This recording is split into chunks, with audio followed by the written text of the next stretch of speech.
everybody, this is Macy. And Rachel, and you're listening to the Farmington Public Library Podcast, where we keep you in the loop of all the library happenings. And up to date on all the books that should be on your to-read list.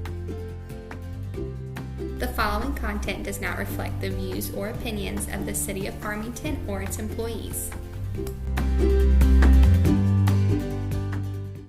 Welcome to the first episode of the Farmington Public Library Podcast. We are so excited to be here today. Yes, we're super excited that there's been enough interest from patrons and staff members even to brainstorm this and to get this going for everybody. We thought it would be a really cool way to further involve everybody in what's going on at the library, what books to read, programs. And so for this first episode, with it being the start of 2024, we thought we would look back at what 2023 was like for the library, what books were most read, what our thoughts about the books were. But before we do that, we did want to touch on one of our biggest programs that we had last year. Yeah, so our biggest program almost every year, but especially last year, was our summer reading program. We had a huge kickoff event that was well attended, and we played a lot of games and did some door prizes and stuff for that. So we'll probably do the kickoff again in 2024. So you can look for that early summer after school is over for the year. And we have reading for all age groups where you track your reading at home and you turn that in at the end of the summer for prizes. And we had some really great prizes to offer for every age group. We have children's, teens, and adult summer reading prizes. And a lot of our prizes we're able to actually give out to patrons because of sponsors we have from businesses throughout the city. Yeah, we have a lot of local businesses who sponsor some really great prizes, especially for the adult program. So a shout out to them. And if you want to see a list of all those sponsors that we had last summer, you can check that out on our website. And I remember last year, the library was ridiculous the day of the kickoff. It was. So once we have dates for that, that's definitely something that people will want to put on their calendars. Yeah, so look for that, and that we'll announce when we officially start signups. But with that in mind, the purpose of summer reading program is obviously to get people to read. Right. And so with the topic of books in mind, I think we can go ahead and talk about what books were most popular this past year. Okay, so we thought we would go over some of the most checked out books for each month of the year of 2023. So for January, we had Ugly Love by Colleen Hoover. For February, we had Things You Save in a Fire by Catherine Center. And for March, we had It's One of Us by J.T. Ellison. And it's not surprising to see Colleen Hoover on this list for the year. She's a very popular author, probably one of the most popular authors of the year, especially in social media. And some of her books are always on reserve. Yes. I don't think I've ever seen them all on the shelf, or even like maybe two at once. Yeah. And so then, let's see here. So for April, the most checked out was The Lightning Thief by Rick Riordan. For May, it was Vera Wong's Unsolicited Advice for Murderers by Jesse Q. Sutanto, I believe is how you say the last name. In June was Things We Never Got Over by Lucy Score. So The Lightning Thief is a young adult fiction book, which has been pretty popular for a while, I think. It's a little surprising it's on here because it's like one of the older titles, I think, on the list. Well, it came out when I was in middle school, which was more than 10 years ago. Yeah. But I think, too, he's recently come out with additions to that series, and then there's a Disney Plus series about the Lightning Thief. Yes. And so I think there's been a rise in popularity because of new things that are coming out in connection with that. Yeah. He's also like that one of those more modern classic YA writers, I'd say, of fantasy. So it's kind of nice to have like a generation, the next generation's, interested in reading those classic, modern classic ones. For sure. And then I think Lucy Score is pretty similar to Colleen Hoover in the sense that we don't really ever see all of her books on the shelf. There's normally one checked out or one on reserve. So she's definitely more romance than anything else, I would say. Would you say she has a lot of books? She does. And I think some of them are like a standalone situation, but some of them are series. So she has kind of a good mix, I think, of both, I believe. Continue list here. We have The Wishing Game by Meg Schaefer for July, and Remarkably Bright Creatures by Shelby Von Pelt for August. and The House in the Pines by Anna Reyes for September. I've heard a lot about Remarkably Bright Creatures, but I know out of all of these ones on this list, The Wishing Game is something that I'm excited to get into when it's available. I'm sure it's checked out. Yeah. And so then with October, the most checked out was, ironically, The September House by Carissa Orlando. November was The Secret Hour by Scott Westerfield. And then December was The Young Elites by Murray Liu. So out of all of the books on this list, while a few of them are on my to-read list, one that I have read has been the Lucy Score book, Things We Never Got Over. Like I said, it is definitely a romance one. And while some of Lucy Score's books do have different elements to them, she definitely is romance. And Things We Never Got Over is part of a series, one of the series she did. I believe it's called the Knockamout series. It's 3 books. Because that's the name of the town. That's such a strange town name. Yeah, it's very strange. And I've actually never read anything about how she got the name for the town. But that is neither here nor there. It's 3 books. All of them are out. We have all of them. And I think we actually have the first 2 in large print in addition to normal print. But anyway, basically the book, it's about this character, the main female character. Her name's Naomi. And she stumbles into this super small town because she runs away from her wedding-to-be, which is not a spoiler. That happens in the first chapter. And she stumbles into this grumpy guy named Knox. That's such a name. I know. Such a choice. Well, the second book is about his brother, whose name is Nash. But I digress. Anyway, and basically, in addition to running away from her wedding, Naomi is also running away from stuff in her past. And then coming to this small town actually brings up stuff from her past, which I will not say because that does give major things away from the book. And it basically is about her trying to reconcile these things from her past, which actually does end up kind of having a thriller aspect to it towards the end. That's interesting. Yeah, I wouldn't have guessed that. Yeah, it's very interesting. But all while this is going on, she is falling for Knox, even though she doesn't want to, because he's this grumpy, mean guy. And she has no intention in staying in this town. And she ends up discovering family in the town that she didn't know she had, which is not a spoiler. That happens in chapter 2. That just seems very random too. Yeah, so on. So on and so forth. So it's a good book. If you're a fan of Colleen Hoover or of Tessa Bailey or just any type of romance writer, you would most likely like Lucy Score. Would you say that one is maybe one of your favorite ones out of hers? My favorite by her is a standalone. It's called Rock Bottom Girl. We do have it. That's my favorite by her. I love the characters in that one. But the things out of the series, the third one is probably my favorite. The first one is my second favorite. But out of all of her books, because I've read the majority of them, this series does fall within my favorite written by her. But my favorite is the standalone Rock Bottom Girl. But it's good. I'm not surprised it's been some of the most checked out. Yeah, it's been on the bestseller list for a long time too, I believe. Maybe most of the year, maybe longer. Yeah. And a little fun fact, just real quickly, and then we'll move on. A lot of people in the rom-com book world, as in fans, somehow have this theory that Colleen Hoover is Lucy Score's aunt. What? Yes, which is not true. They both have said that that's not where it come from. Yeah, I have no idea. Okay. I have no idea where it came from, but I just wanted to share that fun fact. So, I mean, that's kind of funny. Fans are funny sometimes. All right, so I'd say on this list, I've read The Secret Hour by Scott Westerfield. Scott Westerfield used to be one of my favorite authors when I was growing up. So he's been writing, that book's pretty old too. Like I said, the Rick Riordan, The Secret Hour is definitely not a newer. Is it a young adult? It is a young adult title. And it follows mainly this beginning part follows Jessica. She's this girl who's moving from a bigger city to a smaller town. And, she's not happy about that necessarily. So she's trying to fit in at school. But in the meantime, while all this stuff's happening, changing, schools and towns and friends, she one night wakes up to find that time has sort of stopped for her.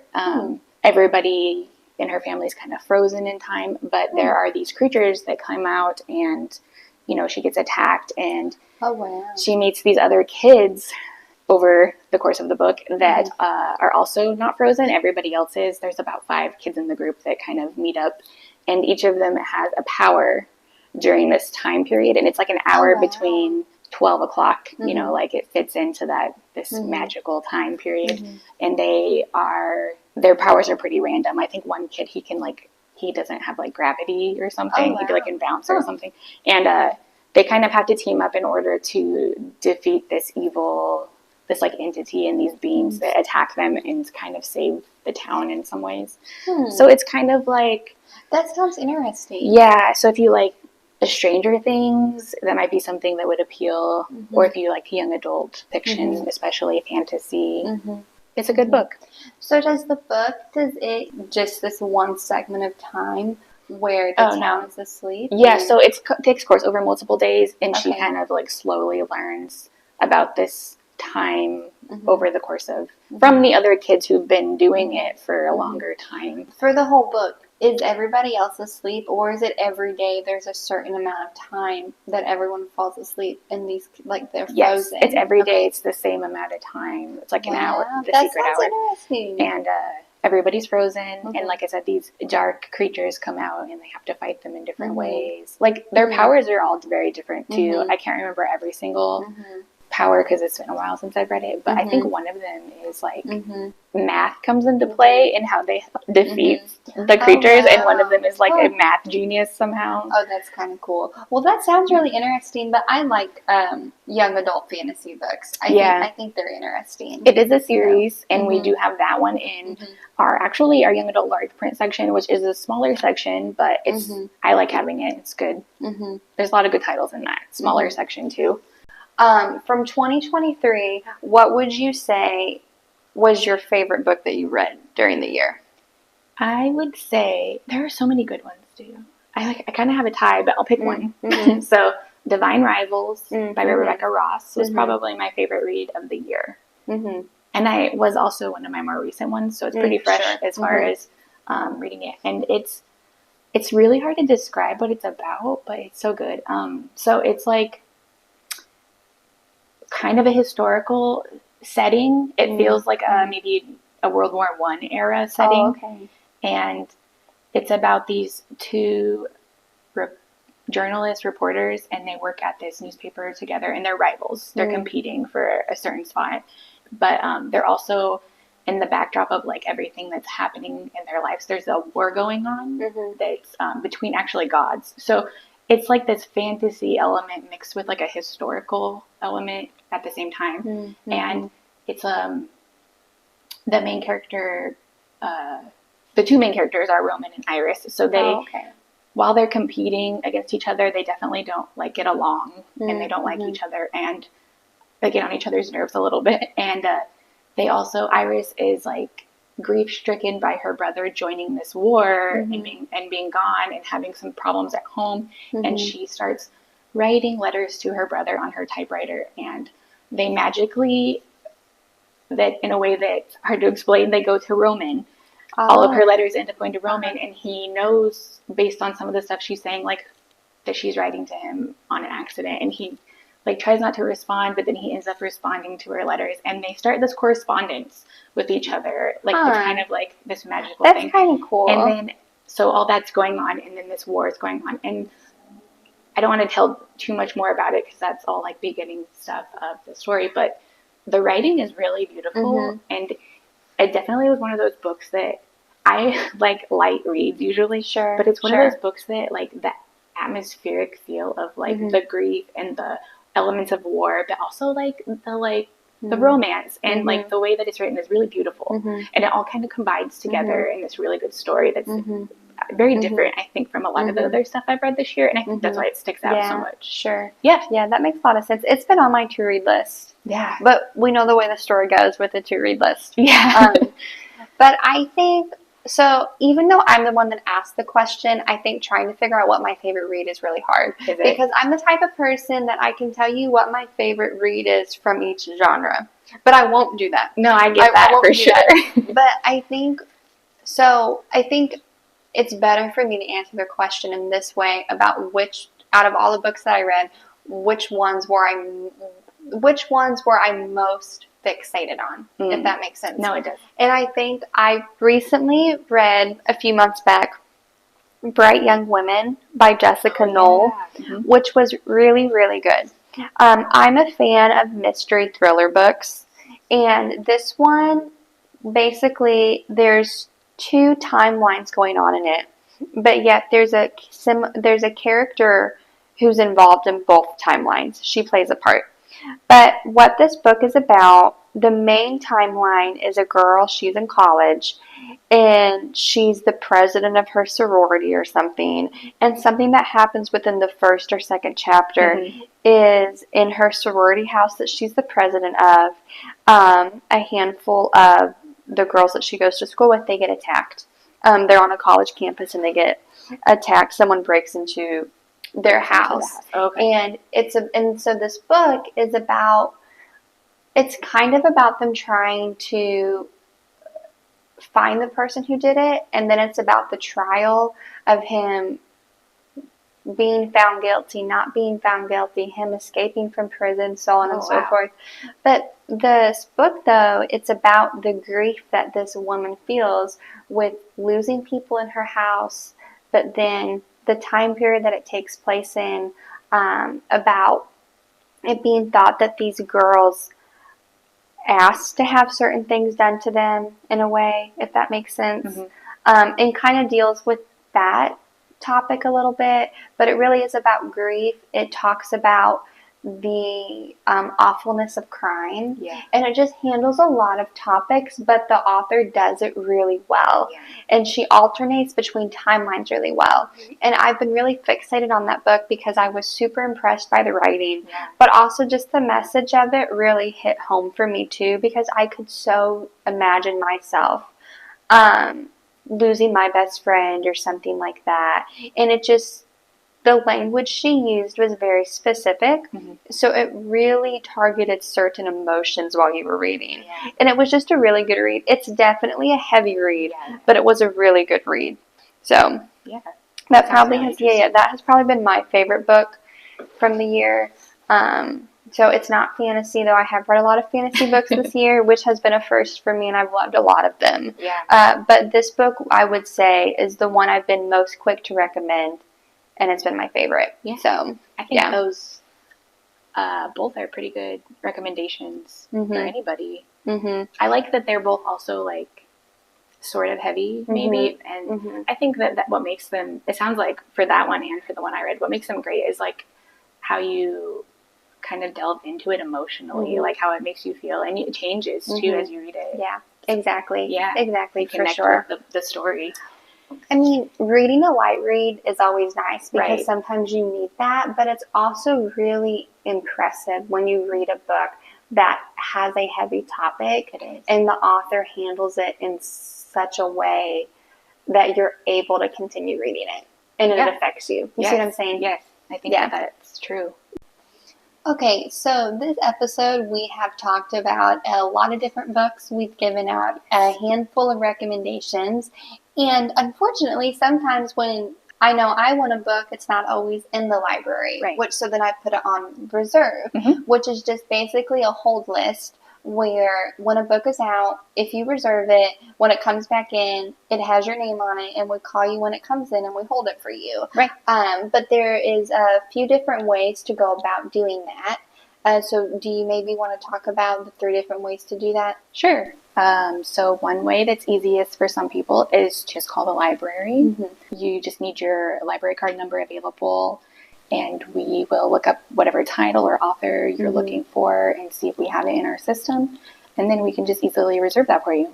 Another way is to visit our online catalog system yourself and log in with your card number as your username and your last name in all lowercase letters as your password. Some people like to do that themselves. If you like to, look yourself, browse a little bit to what we have available for different authors or titles or subjects, that's an easy way, and you'll just find what you want and click it on it, and there'll be a button on the top right. You can just click reserve, and it just automatically goes on reserve and like Macy said, we'll definitely contact you when we actually have that title. And then the third way is a lot of times when patrons are already in the library, they'll be looking for a book. They want to know if we have it. We look it up. We have it. It's not in the library. And so then while you're here in person, we can pull up your account with your library card and then put it on reserve that way too. Correct. So yeah, I mean, there's those 3 ways to put things on reserve. And like we both had said previously, once it's on reserve, when it comes in and it's your turn on the list, we'll give you a call and let you know that it's in, and we hold it for you for 4 business days. So it really is an easy process to be able to put things on reserve. Okay, well, I think that seems to wrap up everything that we wanted to talk about in our very first episode. I know we've enjoyed recording it. I hope that you all have enjoyed listening to it and that you walked away with some books to put on your to-read list for 2024.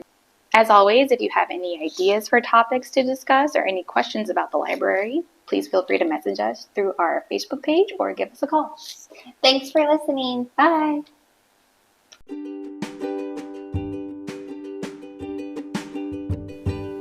If you're hearing this message, you've listened to the whole episode. What we really should say is thank you for listening to our podcast. But as much as we love having listeners, we would love it even more if we saw you at the library.